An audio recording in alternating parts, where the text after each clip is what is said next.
Hey guys, Jay here, welcome to EonsOfBattle, and in this video I want to talk about Monopose versus customizable minis. Is this trend destroying the hobby, or are we getting all worked up over nothing?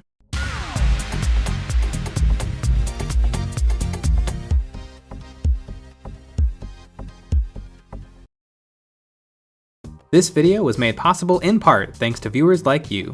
Thank you. First, let's iron out the terminology. This is going to be really important to get an accurate picture of what the hell is really going on. Monopose Blues. So let's start at the beginning. What is a Monopose model? Well, I am defining it as a kit that is essentially a little statue. It might be a single lump of metal, resin, or even a multi-part plastic kit. If it is meant to only be built one way with no options, bits, or posing, it's a Monopose model. The advantage of these kits is that they are really a work of art right out of the box.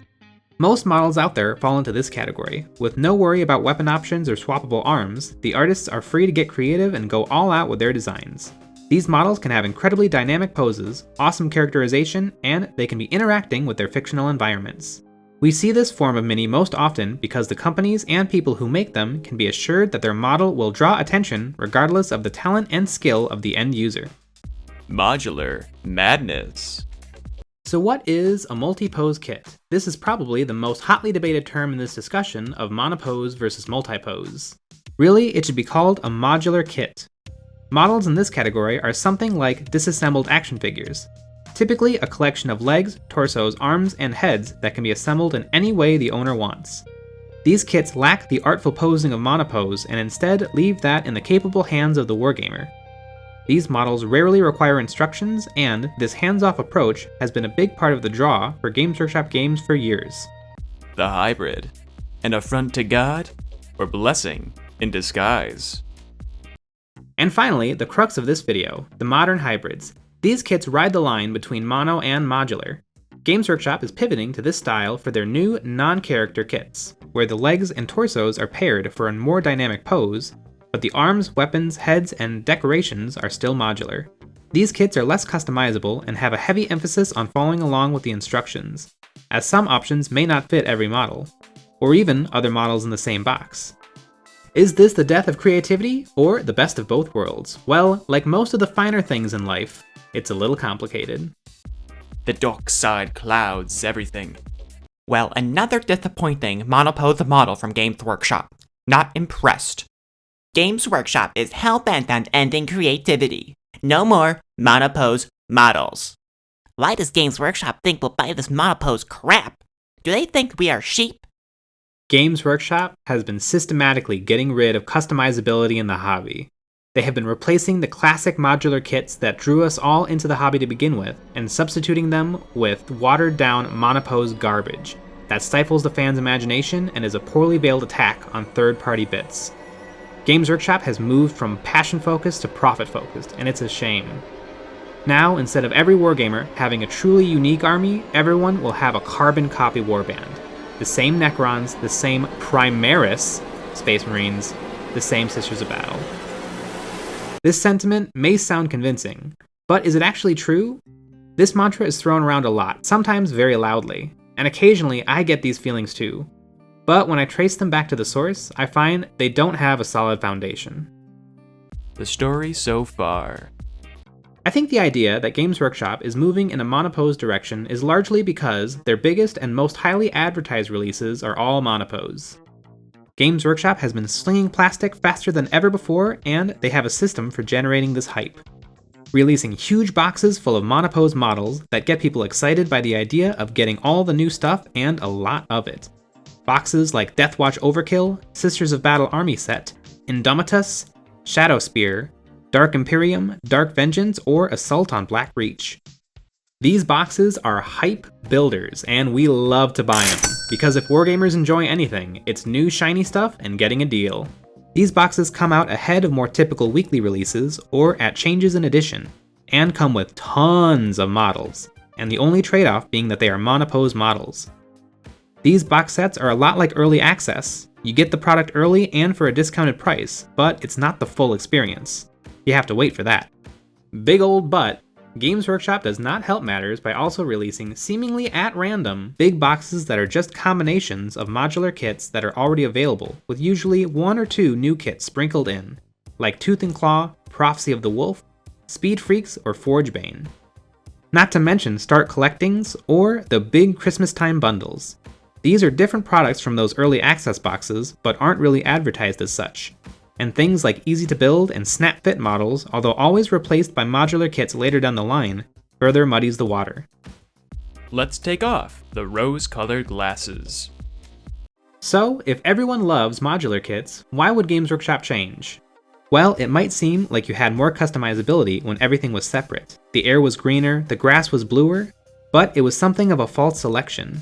It was 10 different pairs of legs, but they were really similar legs, and 10 nearly identical torsos. In order to give you that freedom, they had to bland everything up. Everything looked the same. Yes, every one of your 30 Marines will technically be unique, but not very unique. Were the old kits really multi-pose? Or were they a couple of good poses plus accessories? Multi-pose isn't really the right word in my opinion. It's not like you had the freedom to do anything you wanted. It's not so much this, but more so this.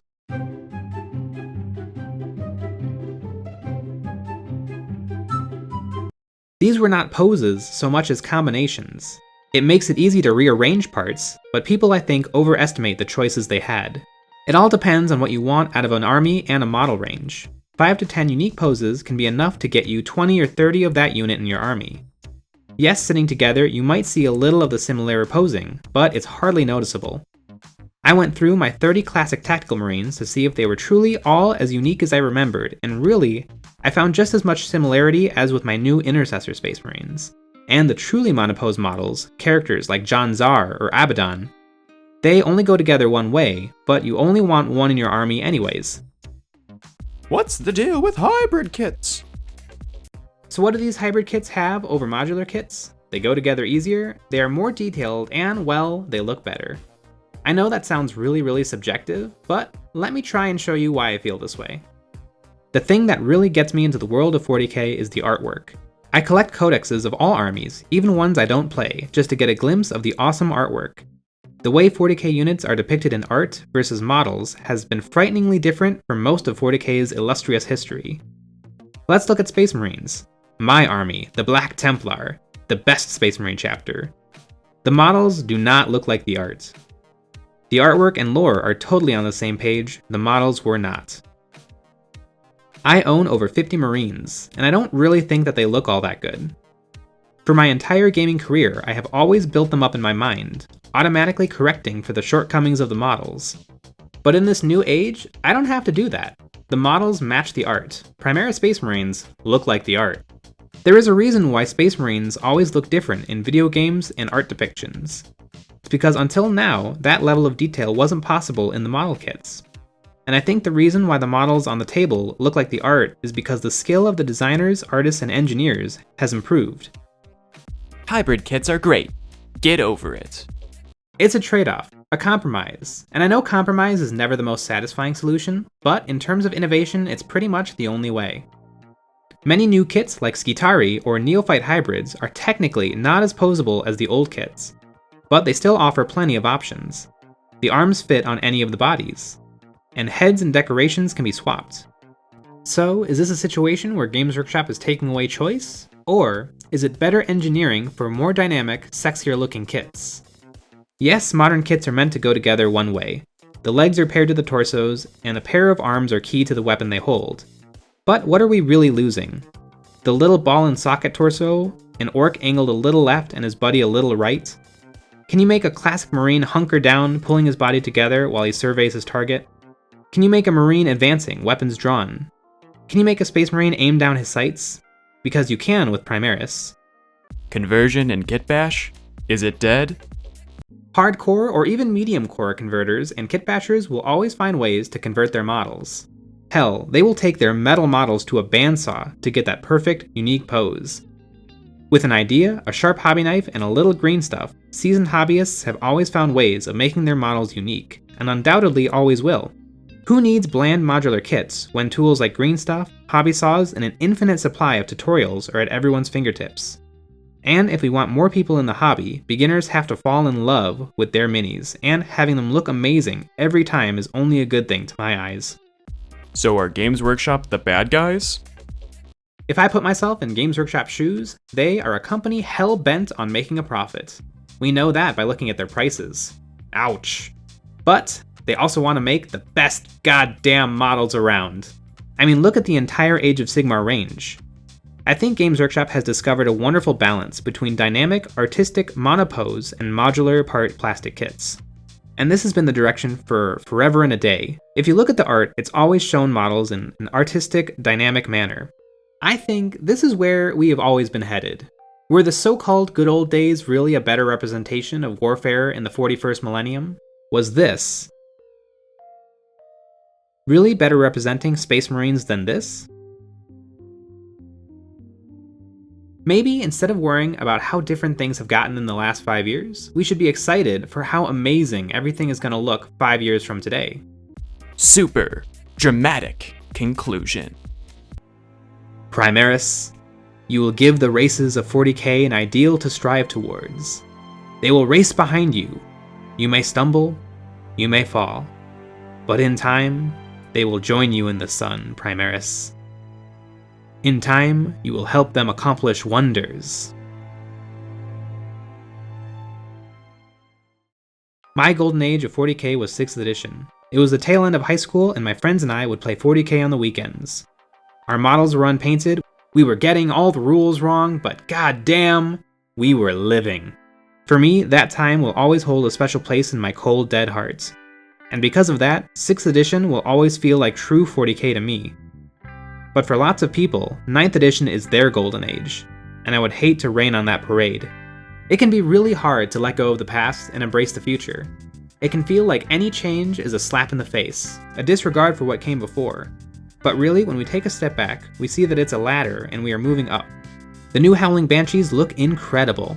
Primaris Infiltrators are straight up operators. And the new Mephiston Lord of Death is a straight up J.J. Abrams reboot. It has everything that made the old one great, while giving us new awesomeness that was never possible before.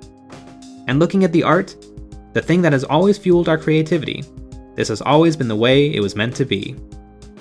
The end. Well, gang, I've said my piece, and I will finish by saying, the only constant in the universe is change, and if that change makes you angry, then you're doomed to unhappiness. But as always, I hope you enjoyed the video, and thanks for watching.